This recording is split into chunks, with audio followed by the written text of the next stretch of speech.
प्रधानमंत्री नरेंद्र मोदी और संयुक्त अरब अमीरात के राष्ट्रपति शेख मोहम्मद बिन जायद अल नाहयान के बीच 19 जनवरी 2026 को नई दिल्ली स्थित 7 लोक कल्याण मार्ग पर हुई मुलाकात भारत यूएई संबंधों को नई ऊंचाई देने वाली साबित हुई, जहां दोनों नेताओं ने व्यापक रणनीतिक साझेदारी को और मजबूत करने पर विस्तृत चर्चा की।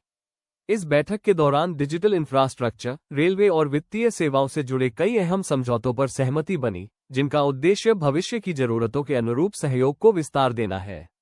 डिजिटल क्षेत्र में भारत के इलेक्ट्रॉनिक्स और सूचना प्रौद्योगिकी मंत्रालय तथा यूएई के निवेश मंत्रालय के बीच सुपर कंप्यूटर क्लस्टर और डेटा सेंटर जैसी अत्याधुनिक सुविधाओं में निवेश की संभावनाओं को लेकर समझौता हुआ, जिससे भारत की तकनीकी क्षमता को मजबूती मिलने की उम्मीद है।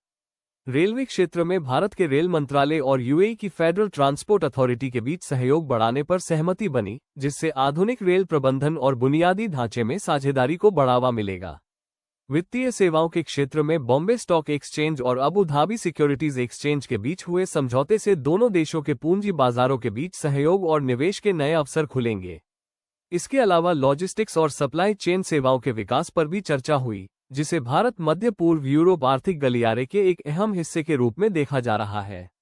बैठक में हरित ऊर्जा, ग्रीन हाइड्रोजन, सौर ऊर्जा, ग्रिड कनेक्टिविटी और रक्षा सहयोग को लेकर भी विचार विमर्श हुआ, जिससे ऊर्जा सुरक्षा और रणनीतिक सहयोग को नई दिशा मिलने की संभावना है। प्रधानमंत्री मोदी द्वारा शेख मोहम्मद बिन जायद का गर्मजोशी से स्वागत इस बात का संकेत था कि दोनों देशों के संबंध केवल कूटनीतिक ही नहीं बल्कि आपसी विश्वास और मित्रता पर आधारित है। कुल मिलाकर यह यात्रा भारत और यूएई के बीच आर्थिक, तकनीकी और रणनीतिक साझेदारी को और गहरा करने की दिशा में एक महत्वपूर्ण कदम मानी जा रही है, जो क्षेत्रीय और वैश्विक स्तर पर साझा हितों को आगे बढ़ाने में सहायक होगी। हमें फॉलो करना ना भूलें। धन्यवाद।